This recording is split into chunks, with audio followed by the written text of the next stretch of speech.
is an example of a KRA domain data export. And what's really important here to know is that, one, this report can be printed at any point during the KRA window. You'll see that some of these items actually are blank. And so when the teacher entered scores for other children who are blank here, the domain data export would then, of course, change. So your average score would change, but your possible score would remain the same. This report is incredibly useful to your teachers because it represents the raw data of how their children are performing in these skills at the current time as snapshot data, so that they can then look at the rubrics to determine what specific skills were being evaluated and plan for supporting the children.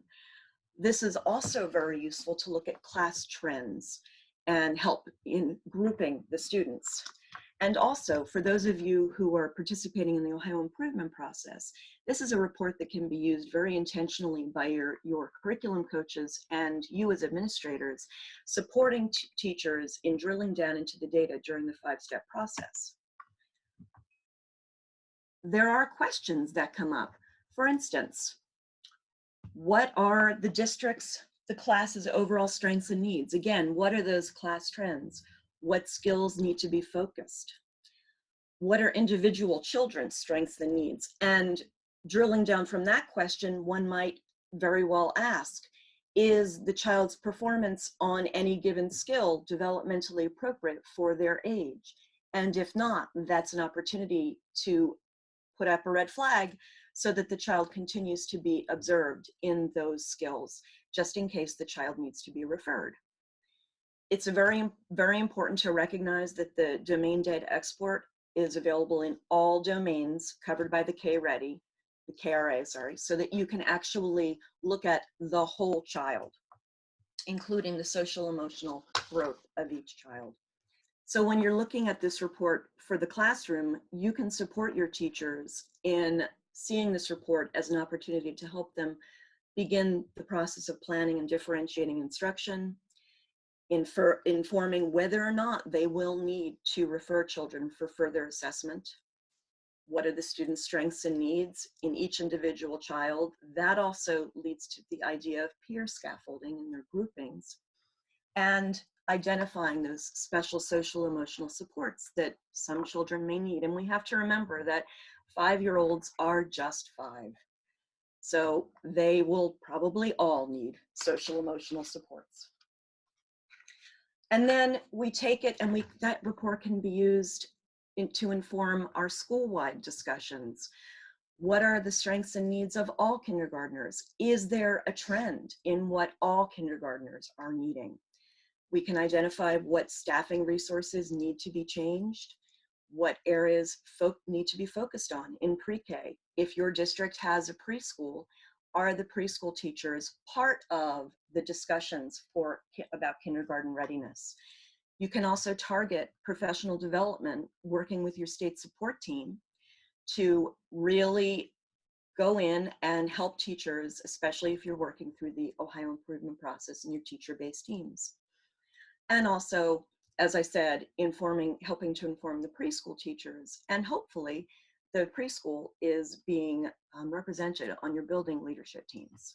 So here you have an example of the ELA Class SKB report. And this represents all the skills within the ELA, the skills, knowledge, and behavior. What is really important here is to notice that it is laid out differently, first of all, from the KRA domain data export. So you have the children's names across the top and the items along the left side of the page. What you will also see is that here too, we have blank spaces in the report. And that is because some students have not been assessed in that area yet. The report changes as the window of the assessment progresses and more children are assessed in all items. This is the data that teachers will use to support the growth of their children. It's important to also recognize that the ELA, like the KRA, is a snapshot. And to be true formative assessment, teachers need to continue to observe children through all of these skills, whether they are using the 10 required learning progressions or the 72 learning progressions of the full assessment. And indeed, the scores do not inform the teachers of anything except the child's current level. It is the rubrics of the assessment that help the teachers to determine what discrete skills they need to be supporting in the assessment. Also, when they are discussing the ELA with the parents, using the score is not going to inform the parents of anything. It is the rating level descriptors that will give the parents an understanding of where their children are at the current moment. That always being the case, that it is at this moment in time. So you see here different ratings. There are N's, there's a B, there are N's, there's 1, 2, 3, 4, 5. And that is where these children are at this particular level. And this is, of course, fake student data. It's a sample. This is a wonderful opportunity for you to lead your teachers to looking at class trends. And again, there are lots of preschools around the state that are participating in the Ohio Improvement Process.